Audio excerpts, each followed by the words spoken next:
kode etik. Kita akan membahas kode etik, teman-teman ya. Dua asosiasi besar komputer telah merumuskan kode etik bagi para profesional di bidangnya. Ya, dua asosiasi besar yang mana tadi yang saya sebutkan tadi, IEE dan ACM, teman-teman. Yang pertama adalah yang disebut dengan IEEE ini. Kita pernah singgung ini ya, tapi tidak kita bahas. Institute of Electrical and Electronic Engineers. Itu singkatannya. Dan ACM ini, Association for Computing Machinery.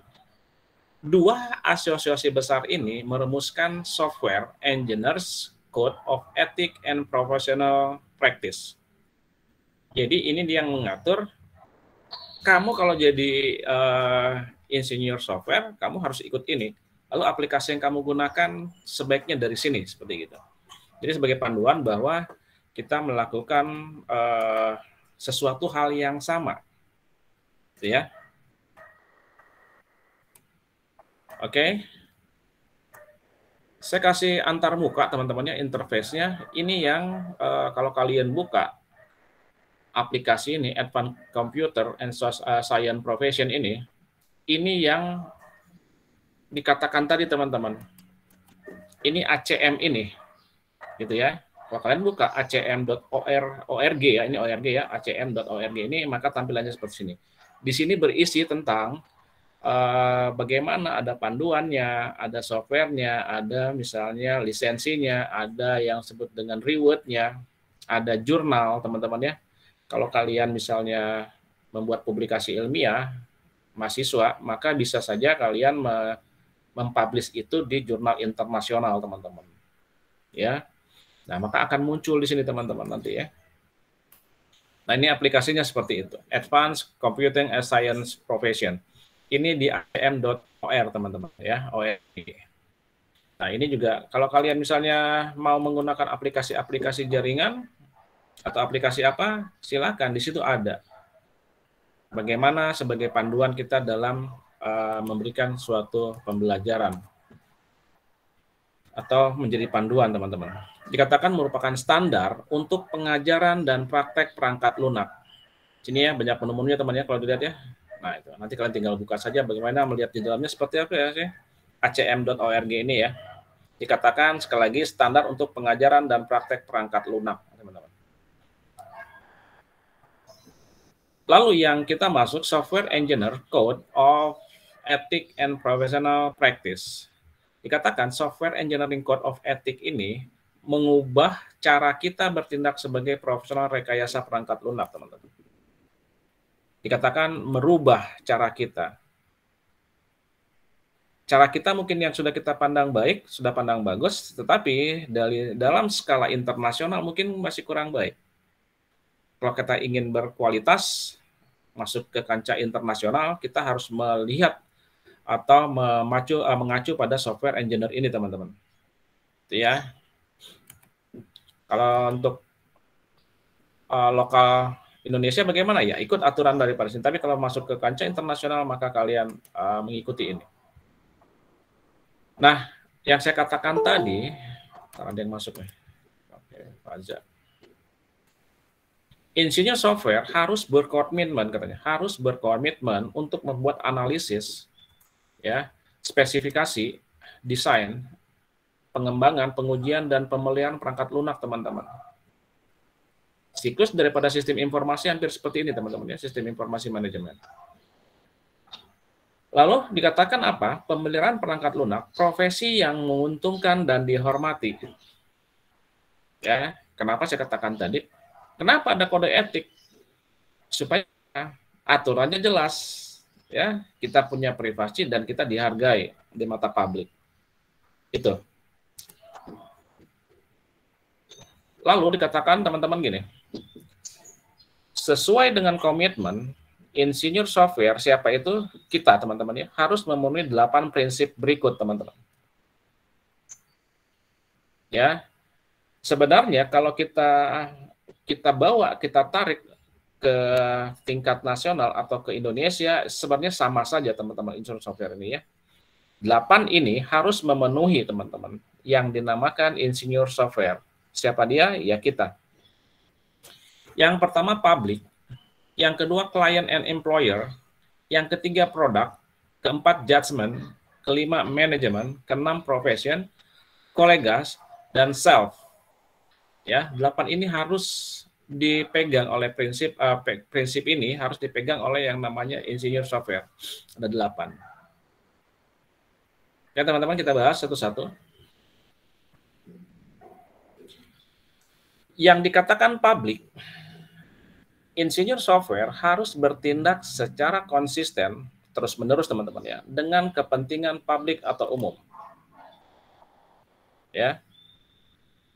Yang namanya, kita ulang lagi, kalau kita balik lagi ke belakang flashback, seorang profesional yang pertama-tama adalah harus apa? Nah, ingat bahwa dia harus mementingkan kepentingan publik atau umum. Yang paling jelas adalah, teman-teman, bagaimana profesi-profesi di dunia kesehatan medis itu harus lebih mementingkan kepentingan umum publik. Dokter harus mementingkan kepentingan pasiennya dulu. Kalau dia dibangunkan di tengah malam, jam 1, jam 2, ada yang urgensi, ada yang kritis, maka dia wajib ya untuk melakukan itu dulu. Walaupun dia lagi tidur gitu ya, dah pernah kita singgung sebelumnya. Secara khusus dikatakan engineer software harus bisa, ya, di sini ya, harus bisa. Dikatakan harus bisa. Bukan kalau bisa, harus, teman-teman. Harus bisa apa? Menerima tanggung jawab penuh atas pekerjaan sendiri. Kalau kalian sudah menjadi seorang programmer, seorang menjadi web designer, menjadi seorang analis, kalian harus bertanggung jawab penuh atas pekerjaan kalian. Ya, jangan setengah-setengah. Kalau kalian memang sudah passion kalian di informatika, lakukan itu dengan sungguh-sungguh, dengan kecintaan, tadi katakan Steve. Ya. Tanggung jawab itu berat, ya berat, teman-teman. Tapi bagaimana kita menyikapinya, gitu ya, kalau tanggung jawab itu. Lalu memoderasi kepentingan insinyur perangkat lunak. Dia sebagai pemberi kerja, klien, dan pengguna dengan kebaikan publik.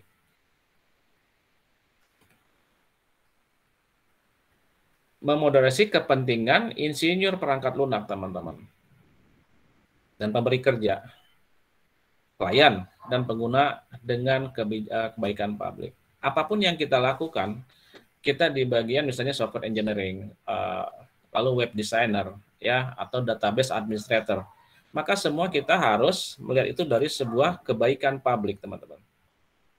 Bagaimana kita harus mengupdate pengetahuan kita, harus mengupdate apa yang kita buat, untuk apa? Kepentingan umum juga, publik. Karena program itu sebaiknya adalah yang dinamis, teman-teman, bukan statis. Pada saat kalian membuat program, maka program itu harus bersifat updatable. Updatable apa? Sesuatu saat bisa harus diupdate sesuai dengan kebutuhan, sesuai dengan perkembangan zaman, teman-teman. Ya, itu. Lalu yang berikutnya tentang publik, itu mengungkapkan kepada orang atau pihak berwenang bahaya aktual atau potensial bagi pengguna, masyarakat, atau lingkungan yang sesuai. Maksudnya apa? Ada yang tahu nggak kira-kira?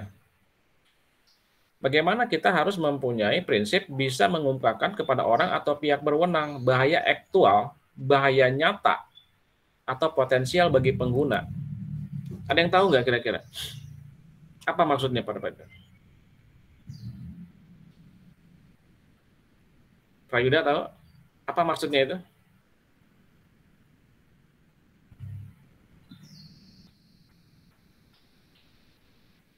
Ada yang tahu nggak? Prayuda tahu? Dengar suara saya? Dengar, Pak. Nggak tahu. Nggak tahu. Oke ya, teman-teman. Dikatakan kita harus bisa mengungkapkan kepada orang atau pihak berwenang bahaya aktual atau potensial bagi pengguna. Kalau kita menciptakan alat atau kita menciptakan aplikasi, teman-teman, kita harus kasih tahu alat yang saya gunakan impact-nya seperti apa, dampaknya seperti apa, bahaya yang harus dihindari seperti apa. Supaya apa? Supaya terjadi yang namanya K3, teman-teman. K3 itu apa sih? Kesehatan dan keselamatan kerja, teman-teman. Safety first, ya. Kalau kalian membuat komputer, buat alat, ada nggak resikonya? Ada nggak yang harus orang hindari atau orang cermati di dalam menggunakan alat ini? Gitu kan? Contohnya apa? Mungkin ada sedikit daya hantar listrik yang mungkin pada saat dia tidak bersentuh atau tidak bersentuhan dengan ground, maka akan terjadi sentuhan-sentuhan listrik yang agak sedikit membuat kita agak kaget gitu ya kalau tiba-tiba. Itu harus dikasih tahu. Biasanya dalam bentuk apa? Manual book atau buku manual. Yang harus dihindari katanya gitu kan. Ini. Aplikasi ini akan mempunyai hati-hati bagi yang menggunakannya, kehilangan data seperti ini. Itu harus dikonfirmasi dengan baik, atau harus diinformasikan dengan baik, teman-teman. Oke, yang berikutnya bekerja sama dalam upaya untuk mengatasi masalah-masalah yang menjadi perhatian publik, ya, disebabkan oleh perangkat lunak, instalasi, pemeliharaan, dukungan atau dokumentasi. Nah, pada saat kita tahu, kita ungkapkan, teman-teman, kita juga harus kasih tahu nih solusinya. Bagaimana kalau masalah itu terjadi? Jangan nggak tanggung jawab, teman-teman ya. Kalau terjadi hilang data, misalnya lakukan seperti ini, lakukan seperti ini. Lalu misalnya kalau misalnya ada yang tadi saya katakan, misalnya ada listrik, sengatan listrik yang sebenarnya tidak berbahaya, teman-teman ya. Tetapi bisa membuat orang kaget, itu juga harus kasih tahu. Oh, kalau lagi ngecas, jangan langsung simpan di bawah lantai, gitu ya. Karena langsung, dan kita juga misalnya pada saat menggunakan alat ini harus menggunakan alas kaki. Disebutkan di situ, teman-teman. Dan bagaimana kalau terjadi ini, lakukan ini, lakukan ini, lakukan ini. Nah, itu tentang publik, teman-teman ya. Yang berikutnya tentang publik juga, mengungkapkan adil dan menghindari penipuan dalam semua pernyataan, khususnya yang umum tentang software atau dokumen terkait, metode dan tools-nya. Sini. Diungkapkan secara adil, teman-teman. Ya, ke siapapun itu. Lalu menghindari penipuan dalam semua pernyataan. Kalian buat pernyataannya ABCD. Ternyata itu hanya mungkin ABCDE itu hanya idealisnya saja, tapi kalian tidak sebutkan ABCDE-nya. Kita menipu, teman-teman. Ya. Semua yang kemungkinan, semua yang terjadi harus diutarakan dengan jelas dan penuh kejujuran, teman-teman. Ya, tidak boleh ditutup-tutupi. Apa menjadi kelemahan aplikasi, apa yang menjadi alat, apa yang menjadi kelemahan tools, itu harus kita informasikan. Supaya apa? Pengguna atau klien kita prepare. Ya, siap-siap nih kalau seperti ini apa yang terjadi. Lalu tindakannya apa? Lalu yang berikutnya, pertimbangkan masalah cacat fisik, alokasi sumber daya, kerugian ekonomi, dan faktor-faktor lain yang dapat mengurangi akses ke manfaat dari perangkat lunak. Kita membuat software engineer, teman-teman ya, membuat aplikasi software itu tidak mungkin langsung 100% bisa berhasil, teman-teman. Yang saya katakan tadi bahwa software itu sifatnya updatable. Dia harus bisa dimodifikasi, harus diupdate kapan saja pada saat itu ada terjadi perubahan dan harus bisa dimodifikasi. Ya.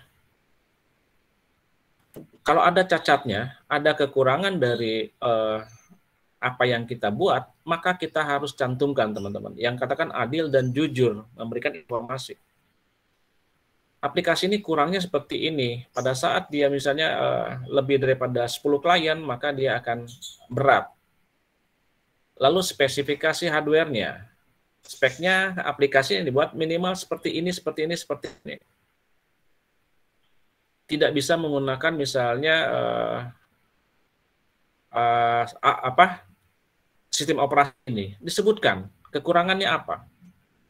Lalu misalnya pada saat akan menyimpan data maksimal hanya bisa sampai 50.000 orang atau 5.000 orang. Disebutkan, teman-teman, kelemahannya. Ya.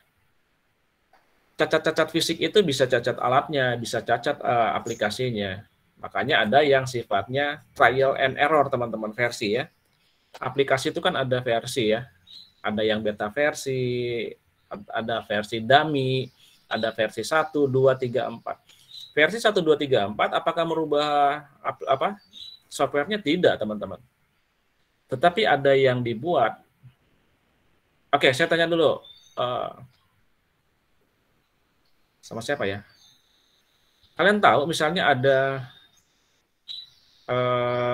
aplikasi versi 1.1, 1.0, lalu misalnya ada versi 1, ada 1.2.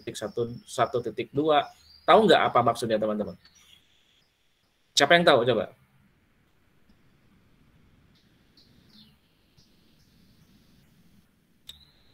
Anybody know? Please tell me, oke? Okay? Siapa yang tahu? Versi 11, 12, atau 21? Sa, tahu Sa? Kamu ganti ruangan ya, Sa? Iya, Pak. Apa, Sa? Kamu tahu nggak? Kepikiran nggak? Apa sih maksudnya ada aplikasi beta, ada aplikasi trial, ada versi 1.0, 1.1, tahu nggak artinya maksudnya apa? Kalau nggak salah itu teh kalau misalnya 1.1, 2.0 itu tingkatan versinya, Pak, yang menjadi tingkatan lebih baiknya gitu, lebih terupdate-nya. Terupdate ya, betul ya. Pada saat diupdate versinya berubah ya, berubah, teman-teman. Kalau versi 1.1 kan ada versi 1.0, ada 1.1, terus naik lagi dia diupdate jadi 2.1, gitu ya. Iya, Pak. Nah, kalau versi aplikasi itu, teman-teman, 1.0 atau 1.1, angka pertama itu, teman-teman, itu merupakan dia update tentang interface-nya, teman-teman. Angka di depan itu. Antar mukanya, aplikasinya, itu berubah di angka yang pertama, teman-teman. Contoh, saya buat versi 1.0. Lalu saya rubah, saya update program saya menjadi 2.0. Berarti apa, teman-teman? Berarti saya melakukan perubahan update pada interface-nya, antar mukanya. Tampilannya berubah. Tetapi kalau saya merubahnya gini, versi 1.0, lalu saya update menjadi versi 1.1. Depannya tetap 1 ya. 0 jadi 1. Maka yang saya lakukan perubahan apa, teman-teman? Tampilannya tetap, tetapi kontennya berubah, teman-teman. Isinya. Oh, ada permintaan dari klien kita. Isinya dirubah dong, tambahin sekarang ini, gini. Maka yang harus diupdate adalah bukan angka di depan, teman-teman. Angka di belakang. Versi 1.1, versi 1.2, 1.3. Angka di belakang itu tentang konten. Tetapi tolong dong tampilannya jangan gini, ganti orang gitu ya. Ganti halaman mukanya kayak gini. Maka yang harus kalian rubah pada saat update adalah angka di depan. Jadi versi 21 gitu ya. Itu, teman-teman. Maka dikatakan yang tadi, teman-teman ya. Penipuan gitu ya, menghindari ya, cacat fisik. Lalu tadi yang ini ya, teman-teman ya. Jadi seperti itu ya, teman-teman ya. Pada saat kita harus ada suatu update, katakan impact-nya seperti ini, harus dengan jujur. Lalu dikatakan adalah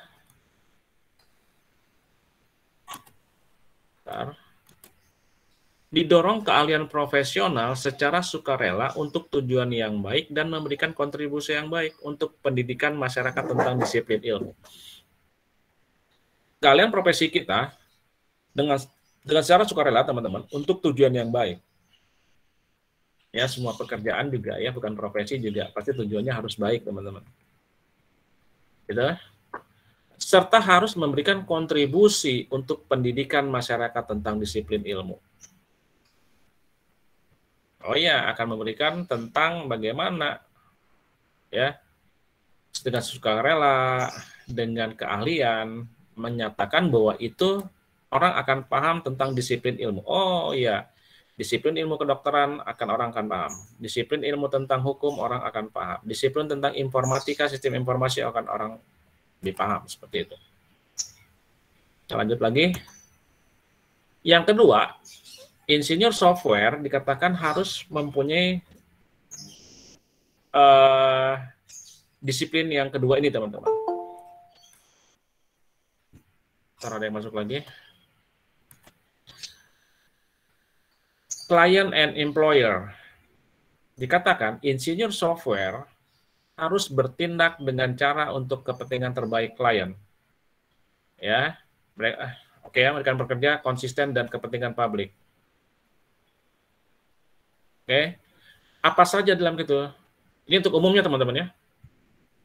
Dikatakan harus bertindak dengan cara untuk kepentingan terbaik klien. Secara khusus, insinyur software harus bisa dikatakan menyediakan layanan di wilayah kompetensi mereka. Kalian kompetensinya di mana? Di informasi atau di informatika. Maka kalian wajib hukumnya harus menyediakan layanan di wilayah kompetensi mereka. Bersikap jujur dan terus terang tentang segala keterbatasan pengalaman dan pendidikan mereka. Ya, kita harus terus terang nih. Ya, oke. Apa yang menjadi kompetensi mereka itu berarti kompetensi kita juga ya, teman-teman ya. Kemampuan saya di sini harus kalian kasih menyediakan layanan gitu. Hal yang kecil, teman-teman. Anak ekonomi, anak akuntansi tidak mengerti, tiba-tiba sistem operasinya nggak jalan, laptopnya nggak jalan, ya. Atau ada mereka menanyakan sesuatu rumus Excel misalnya.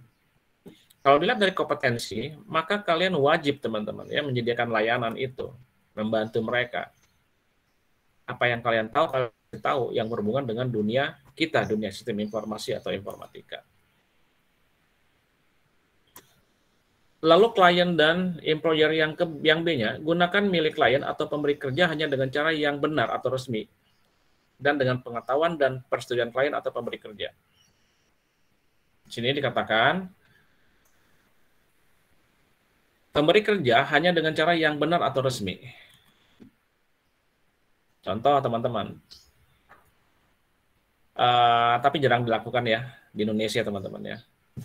Installin atulah ini Windows saya jebol, error, gitu ya. Oke, kalian pasangkan Windows-nya diganti. Sini saya install ulang Windows-nya. Tetapi sebenarnya pada saat kalian menginstal itu menjadi sistem operasi yang baru, maka sebaiknya teman-teman, kalau dilihat dari prinsip ini, maka dengan cara yang benar dan resmi. Nanti apa? Kalian beri dong sebenarnya sistem operasi yang murni, yang asli. Jangan kasih yang bajakan, teman-teman. Walaupun pada kenyataannya, hampir semua kasih yang bajakan. Gampang lah, ada sama anak informatika mah yang asli dibuat palsu, gampang gitu. Sebenarnya itu etika atau disiplin yang harus dimiliki seorang insinyur software, teman-teman.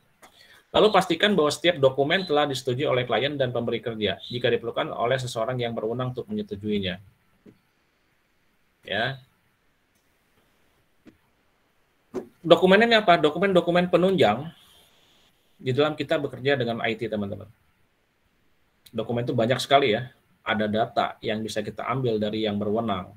Jangan kita curi datanya, teman-teman. Kita minta datanya dengan baik. Lalu dari yang berwenang juga, kalian datanya minta, tetapi pada saat data itu mereka kasih, dari bukan orang yang berwenang mengeluarkan data itu, teman-teman, nggak boleh. Maka sama saja kalian dianggap mencuri sebuah data, teman-teman. Oke, berikutnya. Disiplin yang ketiga, tentang produk. Insinyur software harus memastikan bahwa produk dan modifikasi yang terkait memenuhi standar profesional setinggi mungkin. Ya, dikatakan apa? Produk yang kalian buat atau modifikasi produk yang kalian buat harus memenuhi standar profesional, teman-teman. Ada standarnya. Standarnya bisa dilihat apa? Dari isinya. Standar isinya harus benar. Standar prosedurnya harus benar. Lalu standar resikonya juga kalau bisa diminimalkan. Kan? Lalu apa lagi? semua itu software aplikasinya harus standar-standar profesional, teman-teman, yang saya katakan tadi. Jangan kasih yang bajakan lah kalau memang ada yang asli.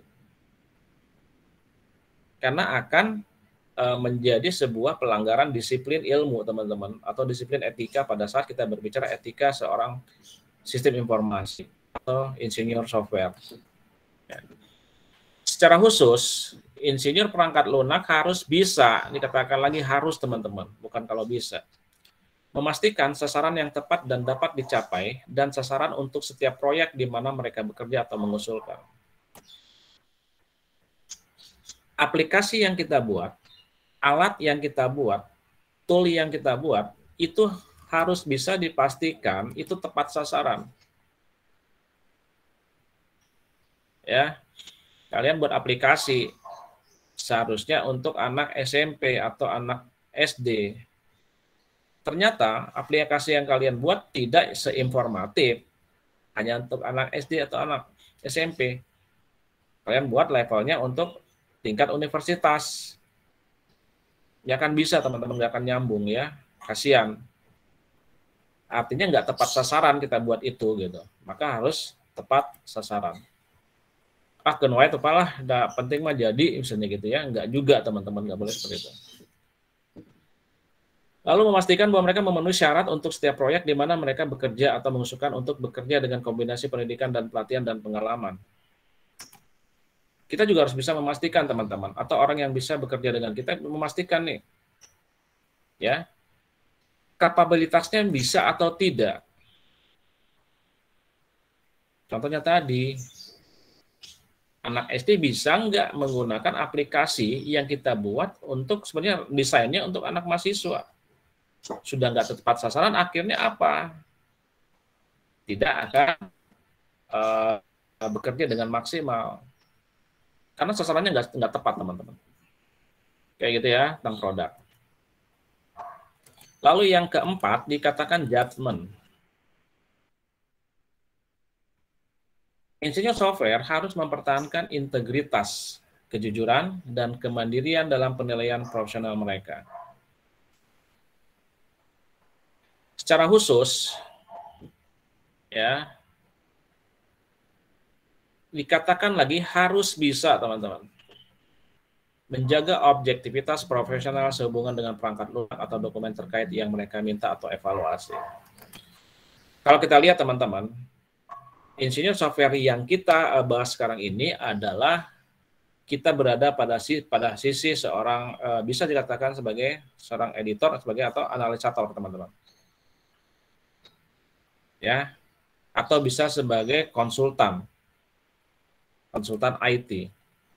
Maka orang-orang yang terlibat itu kita harus melihat itu dan menjaga objektivitasnya, bukan subjektivitasnya. Ya, kita diminta untuk audit, ya, atau memeriksa nih program saya bagaimana ya, tolong diperiksa. Jangan karena benci sama dia atau gimana, atau uangnya kecil, teman-teman ya, fee-nya kecil, maka tidak objektif lagi. Padahal bagus nih, gitu ya, bagus nih aplikasinya gitu. Ternyata dengan unsur subjektivitas, kalian bilang dia jelek-jelekin.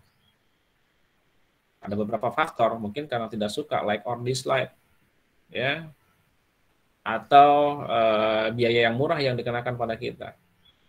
Akhirnya kita menjadi subjektivitas, nggak boleh seperti itu, teman-teman. Lalu tidak terlibat dalam praktek penipuan keuangan seperti penyuapan, penagihan, double billing, atau praktek keuangan yang tidak benar. Ini nggak usah ini, teman-teman ya. Apapun kita sebagai manusia, kita tidak boleh melakukan ini kan. Penipuan, keuangan, penyuapan, double billing, satu kwitansi masuk ke sini, satu kwitansi ini, padahal satu kwitansi ya, teman-teman ya. Jadi double billing. Oke, next. Prinsip yang kelima katanya manajemen, teman-teman. Software engineering manager dan pemimpin harus mempromosikan pendekatan etis kepada manajemen, pengembangan perangkat lunak, dan pemeliharaan.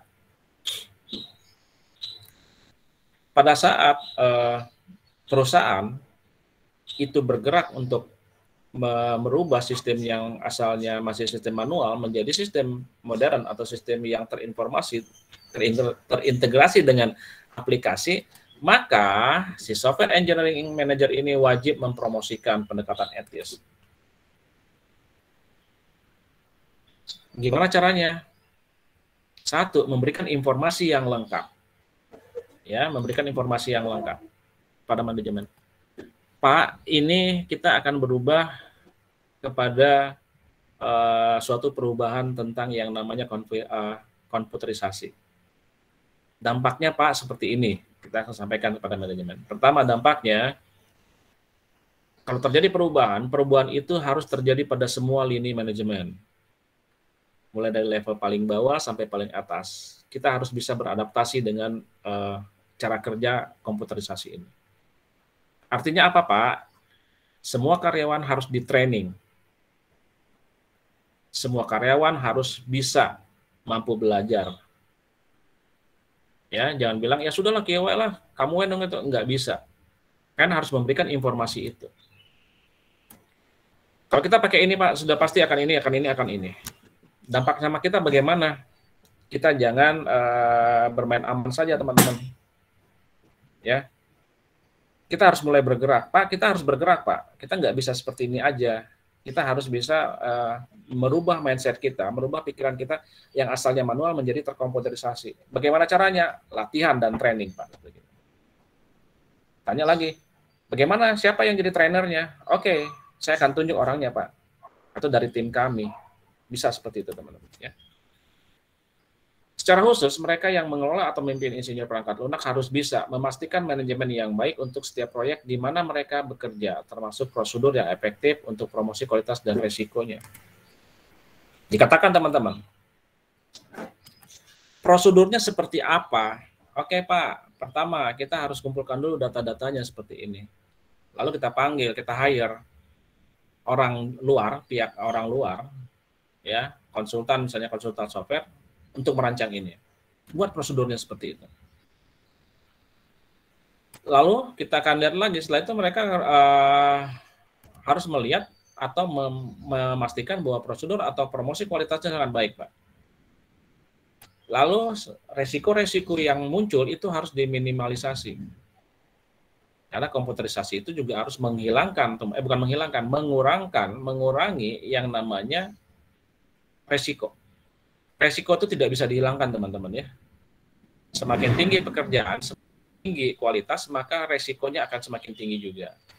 Bagaimana menyikapinya? Harus dikurangin resikonya, bukan dihapus. Karena resiko itu tidak bisa dihapus.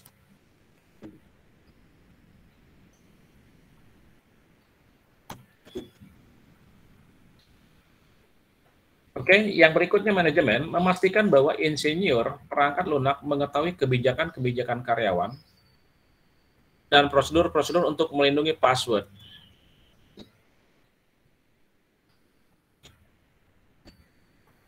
Pastikan bahwa insinyur perangkat lunak, ya, begitu harus bisa mengetahui kebijakan-kebijakan karyawan, teman-teman. Contohnya apa? Oke, staf marketing, misalnya staf marketing, otoritasnya hanya sampai di sini. Passwordnya hanya sampai di sini, kamu hanya bisa akses sampai di sini. Kalau untuk manajer bagaimana? Oke, hak aksesnya lebih luas, seperti ini. Dia bisa mengakses seperti ini, gitu ya. Lalu pimpinan apa? Oh, dia kalau pimpinan ya sudahlah.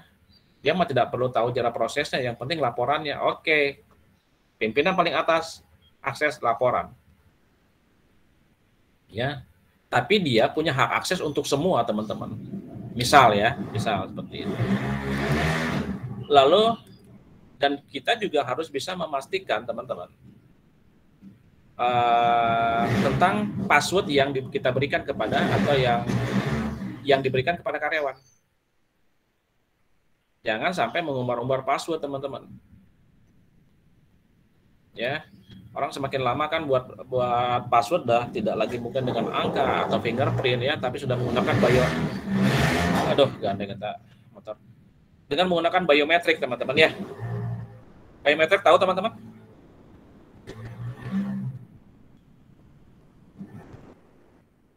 Tahu nggak? Kalau misalnya dia harus menggunakan pengamanan biometrik, itu menggunakan apa, teman-teman? Biasanya, Yang tahu? Kayak fingerprint Pak atau lensa mata kayak gitu. Ya, biometrik itu yang berhubungan dengan tubuh manusia, teman-teman. Yang unik-unik ya. Kalau angka, kalau pola, pattern gitu orang bisa tahu. Tetapi yang biometrik itu yang berhubungan dengan yang dimiliki oleh manusia. Contohnya retina mata, ya, fingerprint, ya, atau mungkin Face ID. Handphone sekarang ada ya teman-teman pakai Face ID teman-teman ya. Buka screen lock-nya pakai Face ID, kalau nggak pakai fingerprint. Nah, orang semakin mencoba bagaimana keamanan data itu harus semakin tinggi kualitasnya. Yang asalnya pakai angka atau tanpa atau cuma di swipe saja ya gitu ya, atau menggunakan pola itu bisa terbaca. Tapi kalau Face ID, retina mata itu kan sulit teman-teman. Di perkantoran beberapa sudah menggunakan, absennya menggunakan retina mata ya teman-teman ya. Gitu. Lalu prinsip insinyur yang keenam itulah profesi. Secara umumnya, insinyur software harus memajukan integritas dan reputasi profesi yang konsisten. Terus-menerus teman-teman, jangan 1 bulan 2 bulan konsistennya ya, tapi harus terus-menerus dan penuh integritas. Secara khusus, harus bisa apa tentang profesi ini? Membantu mengembangkan lingkungan organisasi yang kondusif untuk bertindak secara etis. Oke, dikatakan apa? Membantu juga mengembangkan lingkungan organisasi yang kondusif dan bertindak secara etis, teman-teman. Ya, bagaimana si komputerisasi ini bisa mengendalikan kehidupan kita secara etis. Jangan justru jadi merusak ya teman-teman ya, itu nggak boleh. Lalu harus bisa juga meningkatkan pengetahuan masyarakat tentang rekayasa perangkat lunak. Kalian sudah belajar RPL teman-teman? Sudah belum?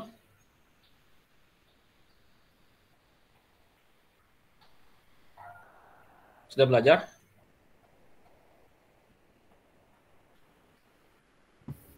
Sudah Pak. Di semester berapa RPL itu?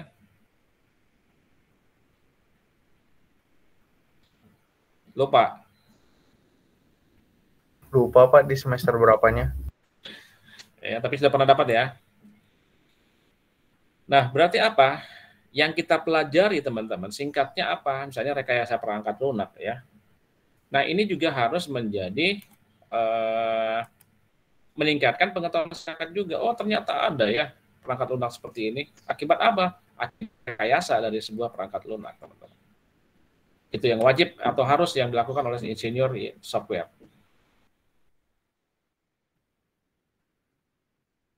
Oke, yang berikutnya, kolega.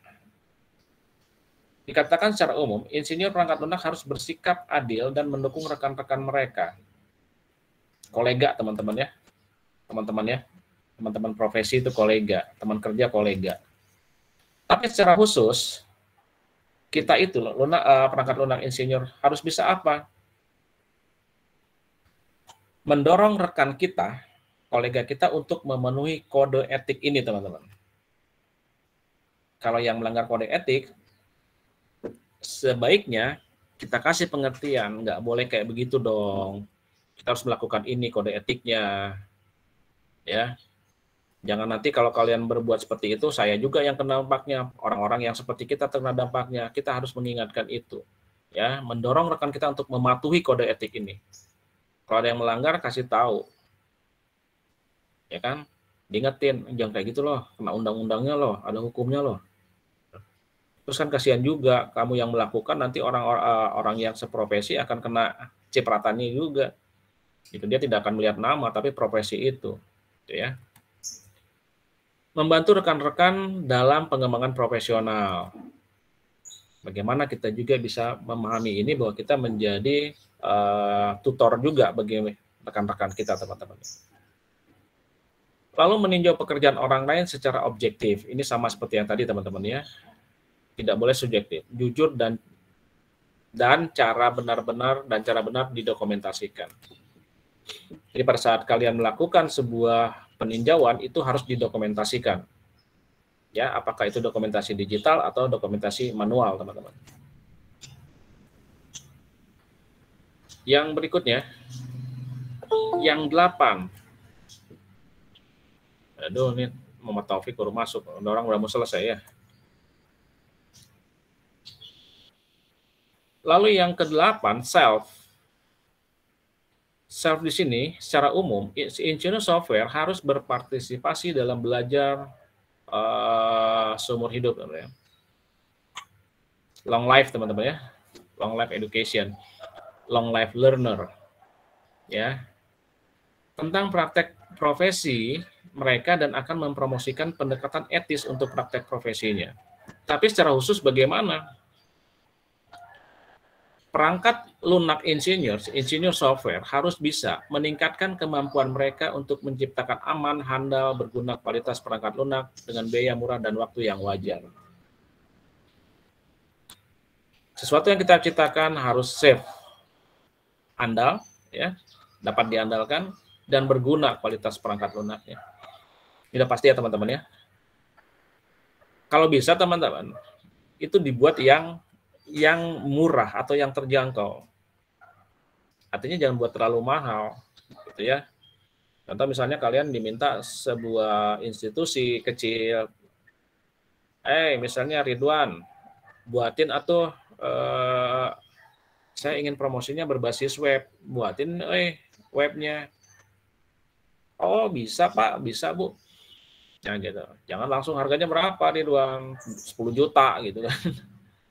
Berguna sih bagi mereka gitu ya, tetapi kan nggak tersemahal itu juga gitu 10 juta. Misalnya saya buat yang sederhana aja, yang penting ada tampilan web, si gambarnya dinamis bergerak, lalu ada promosi ini. Oh ya, udahlah sok Pak Bu, saya kasih aja harganya misalnya 2 juta lah gitu.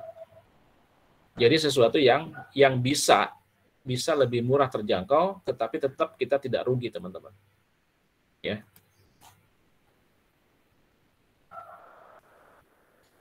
Lalu yang terakhir, meningkatkan kemampuan mereka untuk menghasilkan dokumentasi yang akurat, informatif, dan ditulis dengan baik. Sesuatu yang dibuat harus didokumentasikan, teman-teman. Ya, didokumentasikan. Dan ditulis dengan baik, secara terstruktur. Supaya apa? Dokumen juga bisa terlihat, oh dia kerja seperti ini, dokumennya seperti ini, buku manualnya seperti ini. Itu adalah